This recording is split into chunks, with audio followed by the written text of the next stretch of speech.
की। इस वर्ण का सही उच्चारण करने के लिए एक महत्वपूर्ण टिप मैं आपको यहाँ पे बता। वर्ण का उच्चारण स्थान जीवा मूल है और जब वायु जीवा मूल इस स्थान को पूर्ण रूप से स्पर्श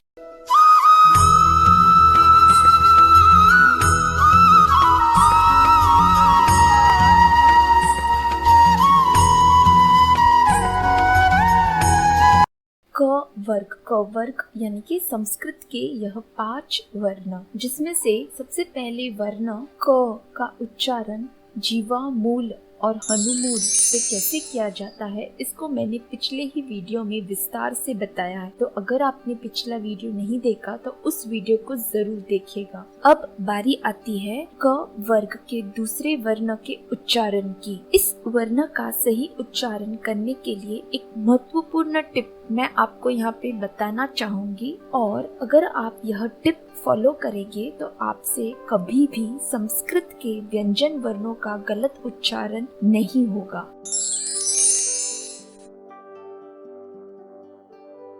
इन 25 व्यंजन वर्णों में एक साउंड पैटर्न होता है। साउंड पैटर्न यानी कि ध्वनि का स्वरूप होता है, और इस ध्वनि के स्वरूप के बारे में मैं विस्तार से प्रयत्न के फ्यूचर वीडियो में विस्तार से बताऊंगी। इस वीडियो में मैं थोड़ा संक्षेप में बता देती हूँ, यानी कि शॉर्ट में बता देती हूँ। जब हम इन वर्णों का उच्चारण करते हैं तब उदान वायु यानी कि मारुतम हमारे मुख से ध्वनि के स्वरूप में निकलता है, और इन वर्णों की ध्वनि यानी कि साउंड और प्राण का अर्थ यहाँ पे होता है वायु यानी कि मारुतम एक दूसरे से जुड़े हुए हैं। तो अगर आपको सही से इन वर्णों की ध्वनि निकालनी है, यानी कि अगर आपको सही से इन वर्णों का उच्चारण करना है, तो आपको सबसे पहले वायु का फ्लो कैसा होना चाहिए उस पे आपको पहले ध्यान रखना होगा, क्योंकि ध्वनि और वायु ये दोनों एक दूसरे से जुड़े हुए हैं। यह साउंड पैटर्न और वायु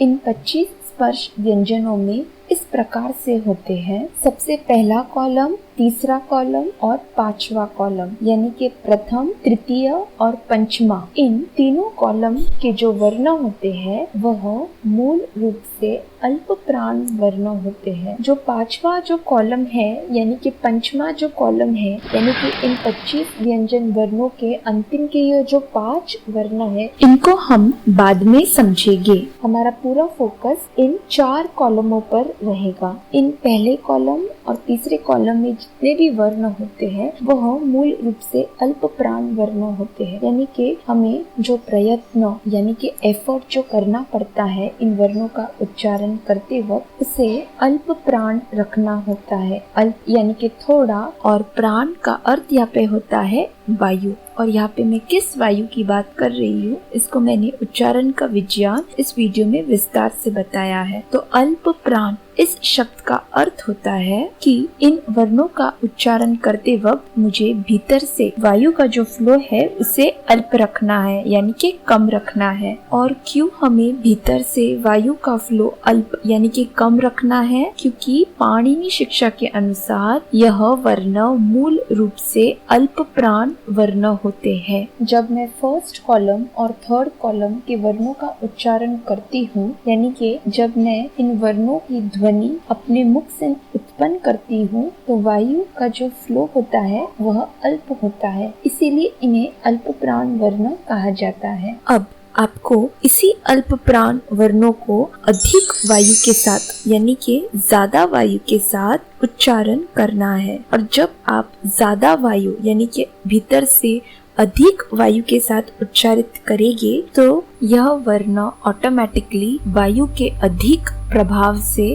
महाप्राण में बदल जाएंगे। अल्प प्राण वर्णों के दूसरे स्वरूप को यानी कि दूसरा साउंड पैटर्न को महाप्राण कहा जाता है, और इन महाप्राण वर्णों का उच्चारण करने के लिए हमें वायु का अधिक प्रयोग करना पड़ता है। महा का अर्थ होता है अधिक और प्राण का अर्थ यहाँ पे होता है मारुतम यानी कि वायु। अगर आपने मेरे पिछले वीडियोस देखे होंगे तो मैंने आपको बताया था कि हमें सभी महाप्राण वर्णों का उच्चारण कपालभाति प्राणायाम की तरह करना है। कपालभाति प्राणायाम में और महाप्राण वर्णों में एक ही फर्क होता है। कपालभाति प्राणायाम में हम फोर्सफुली वायु नाक से बाहर निकालते हैं और महाप्राण वर्णों में हम फोर्सफुली वायु का जो फ्लो है वह मुख से ज्यादा निकालते हैं। आपको महसूस होगा कि जब आप अल्प प्राण वर्णों का उच्चारण करेंगे तो आपको ज्यादा ऊर्जा नहीं खर्च करनी पड़ती है। क्यों नहीं करनी पड़ती है? क्योंकि भीतर से हमें वायु कम लगता है, इसीलिए इन वर्णों का उच्चारण करते वक्त हम थोड़ा रिलैक्स्ड महसूस करते हैं। पर जब हम महाप्राण वर्णों का उच्चारण करते हैं तब हमें ज्यादा ऊर्जा लगती है। ज्यादा ऊर्जा लगती है इसका अर्थ यह होता है कि हमें भीतर से वायु का प्रयोग ज्यादा करना पड़ता है। अल्प प्राण महाप्राण का यह साउंड पैटर्न जब मैंने च वर्ग, ट वर्ग, त वर्ग और प वर्ग इन चारों वर्गों का उच्चारण स्थान बताया था, उस वीडियोस में भी मैंने विस्तार से यह पैटर्न आपको बताया है। तो अगर आपको विस्तार से इन चारों वर्गों का उच्चारण स्थान समझना है तो आपको यह सारे वीडियोस संस्कृत प्लेलिस्ट में मिल जाएंगे। एक बहुत ही इंटरेस्टिंग बात मैं आपको यहाँ पे बताना चाहूंगी। यह साउंड पैटर्न लगभग 3000 साल पहले शिक्षा वेदांगों में बताया गया था और इस साउंड पैटर्न की वजह से ही यह 25 व्यंजन वर्ण वर्गों में बांटे गए हैं, यानी कि क वर्ग, च वर्ग, ट वर्ग, त वर्ग और प वर्ग। हमने संस्कृत में व्यंजन हल इस वीडियो में विस्तार से समझा था कि यह 25 व्यंजन वर्णों को वर्गीय व्यंजन भी कहा जाता है। तो इस साउंड पैटर्न की वजह से यह 25 व्यंजन वर्ण इन वर्गों में बांटे गए हैं और इस वर्गीकरण की खास बात यह है कि अगर आप इन वर्णों को कॉलम वाइज या रो वाइज उच्चारण करेंगे तो यह साउंड पैटर्न कभी नहीं बदलेगा। यह साउंड पैटर्न हमेशा इंटैक्ट रहेगा, यानी कि अखंड रहेगा। इस साउंड पैटर्न को आप कभी भी नहीं बदल सकते। हमने यहाँ पे संक्षेप में अल्प प्राण महाप्राण का एक ही साउंड पैटर्न समझा है। प्रयत्न में हम विस्तार से और भी साउंड पैटर्न को समझेंगे। आशा करती हूँ कि अल्प प्राण महाप्राण का यह साउंड पैटर्न आपको स्पष्टता से यानी कि क्लियरली समझ में आ गया होगा और अगर इस साउंड पैटर्न को आप फॉलो करेंगे तो आपसे इन वर्णों का गलत उच्चारण कभी नहीं होगा। क वर्ग के सभी वर्ण जीवा मूल से उच्चारित होते हैं, पर इनमें जो अंतर होता है वह प्रयत्न का अंतर होता है। और यहाँ पे मैं जिस प्रयत्न की बात कर रही हूँ उसको मैंने पिछले ही स्लाइड में विस्तार से समझाया है। अल्प प्राण महाप्राण की बात कर रही हूँ यहाँ पे मैं। तो जैसा कि हमने पिछले स्लाइड में समझा है कि यह सारे वर्ण जो होते हैं फर्स्ट कॉलम के वह मूल रूप से अल्प प्राण वर्ण होते हैं। तो क यह एक अल्प प्राण वर्ण है और इसका उच्चारण मैंने विस्तार से पिछले ही वीडियो में बताया है। इसी क को जब मैं महाप्राण में उच्चारित करूंगी तो यह बन जाएगा ख। आप यहाँ पे देख सकते हैं कि इस वर्ण का सही उच्चारण कैसे किया जाता है।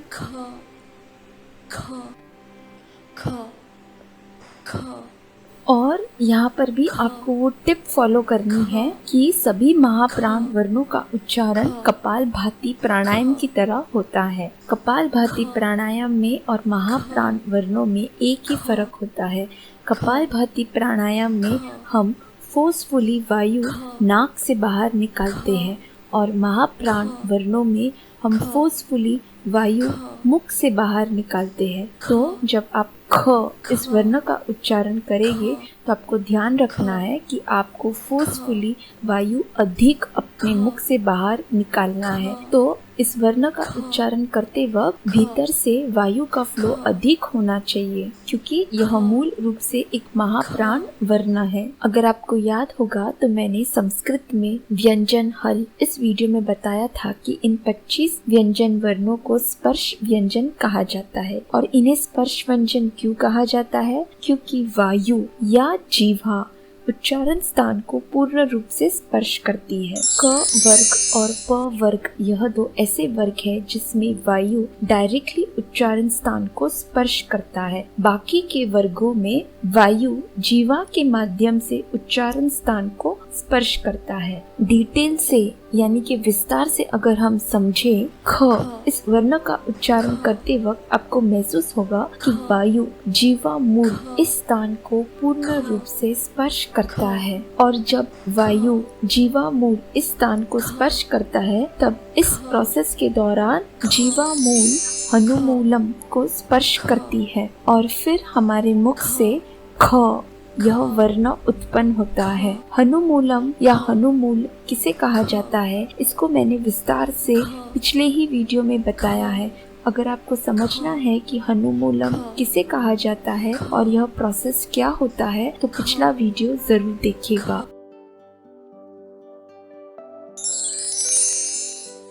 क वर्ग की तीसरी ध्वनि का उच्चारण जीवामूल से इस प्रकार से होता है, ग ग ग ग ग ग ग। हमने पिछले स्लाइड में समझा था कि ग यह मूल रूप से एक अल्पप्राण वर्ण है। अल्पप्राण का अर्थ क्या होता है? अल्प यानी कि थोड़ा, और प्राण का अर्थ यहाँ पे होता है वायु। तो इस वर्ण का उच्चारण करते वक्त हमें ध्यान रखना है कि भीतर से वायु का फ्लो अल्प होना चाहिए, क्योंकि ग यह मूल रूप से एक अल्प प्राण वर्ण है। तो आपको महसूस होगा कि आपको ऊर्जा कम लगती है उच्चारण करते वक्त। क्यों कम लगती है? क्योंकि भीतर से प्राण यानी कि वायु हमें कम खर्च करना पड़ता है। डिटेल से इस वर्ण के उच्चारण की प्रक्रिया अगर हम समझे तो वह इस प्रकार से होती है। मारुतम यानी कि वायु उच्चारण स्थान को यानी कि जीवामूल को पूर्ण रूप से स्पर्श करता है, और जब वायु जीवामूल इस स्थान को स्पर्श करता है तब इस प्रोसेस के दौरान जीवामूल हनुमूलम इस स्थान को स्पर्श करके ग इस वर्ण को हमारे मुख से उत्पन्न करता है। तो यहाँ पे आपको दो महत्वपूर्ण बातें याद रखनी है इस वर्ण का सही उच्चारण करने के लिए। सबसे पहली बात कि इस वर्ण का उच्चारण आपको जीवामूल से करना है, और दूसरी बात कि जब आप इस वर्ण का उच्चारण जीवामूल से करते हो तब वायु का जो फ्लो होना चाहिए वह अल्प प्राण होना चाहिए।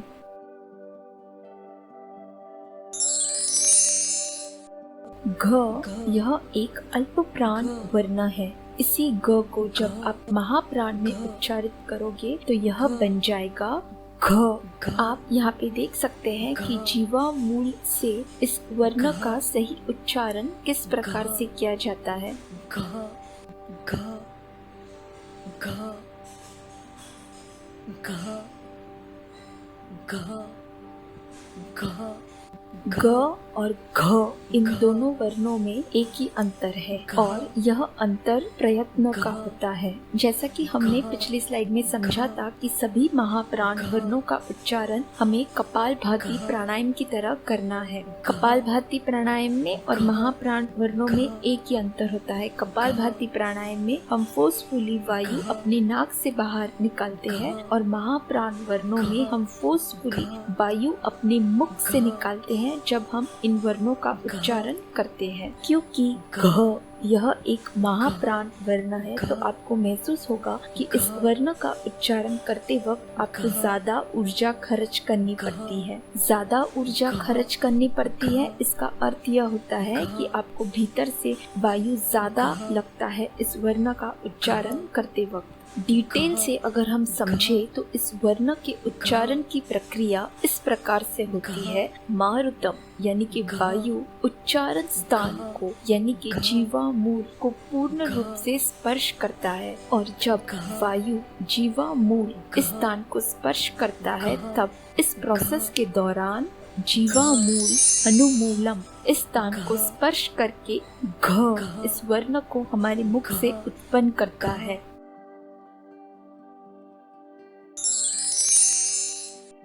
क वर्ग की अंतिम ध्वनि का उच्चारण करने से पहले आपको यहाँ पे मैं इस वर्ण के बारे में कुछ महत्वपूर्ण बातें बताना चाहूंगी। इन 25 व्यंजन वर्णों के अंतिम के जो 5 अक्षर है यानी कि पंचमा अक्षर है, पंच यानी कि 5 और अक्षर यानी कि ये वर्ण, तो इन अंतिम के जो 5 वर्ण होते हैं इन्हें अनुनासिक वर्ण कहा जाता है। अनुनासिक का अर्थ यह होता है कि जिनका उच्चारण मुख और नासिका दोनों से किया जाता हो। मुख में यानी कि मुख में इन वर्णों का जो उच्चारण स्थान है उससे, और नासिका यानी कि नाक से हमें इन वर्णों का उच्चारण करना होता है। तो मुख और नाक दोनों से हमें इन वर्णों का उच्चारण करना होता है। अब आपके दिमाग में यह प्रश्न उठेगा कि इस श्लोक में तो नहीं बताया गया है कि इन 25 व्यंजन वर्णों के अंतिम के 5 वर्णों को अनुनासिक कहा जाता है। तो आप बिल्कुल सही है,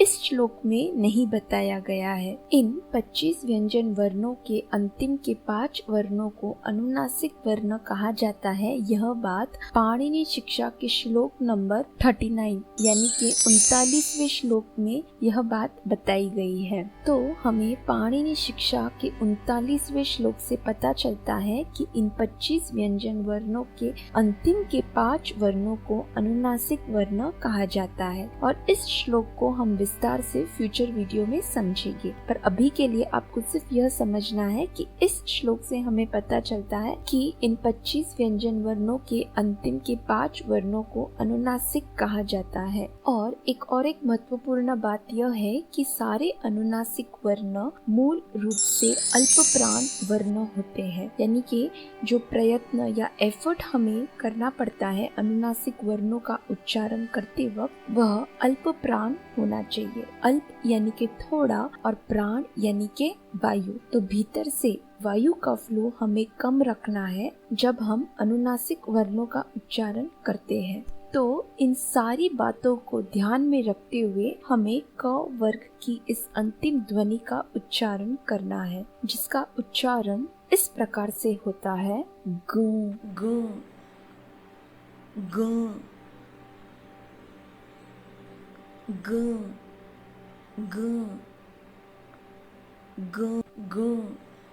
डिटेल से अगर हम समझे तो इस वर्ण के उच्चारण की प्रक्रिया इस प्रकार से होती है। मारुतम यानी कि वायु उच्चारण स्थान को पूर्ण रूप से स्पर्श करता है। यहाँ पे इस वर्ण का उच्चारण स्थान जीवा मूल है, और जब वायु जीवा मूल इस स्थान को पूर्ण रूप से स्पर्श करता है तब इस प्रोसेस के दौरान जीवा मूल अनुमूलम इस स्थान को स्पर्श करती है। अनुनासिक वर्णों में वायु का जो फ्लो होता है वह उच्चारण स्थान और नासिका इन दोनों स्थानों पर एक साथ मौजूद होता है, और फिर ग यह वर्ण हमारे मुख और नासिका इन दोनों स्थानों से उत्पन्न होता है। ग इस वर्ण का सही उच्चारण करने के लिए आपको यहाँ पे एक महत्वपूर्ण बात याद रखनी है कि वायु का जो फ्लो होना चाहिए वह नाक और उच्चारण स्थान इन दोनों स्थानों पर एक साथ मौजूद होना चाहिए। और वायु का फ्लो भीतर से कैसा होना चाहिए, वह अल्प होना चाहिए, यानी कि कम होना चाहिए। क्यों? क्योंकि सारे अनुनासिक वर्ण मूल रूप से अल्प प्राण वर्ण होते हैं, तो हमें ज्यादा एफर्ट नहीं लगता है जब हम इन वर्णों का उच्चारण करते हैं, क्योंकि भीतर से हमें वायु का फ्लो कम लगता है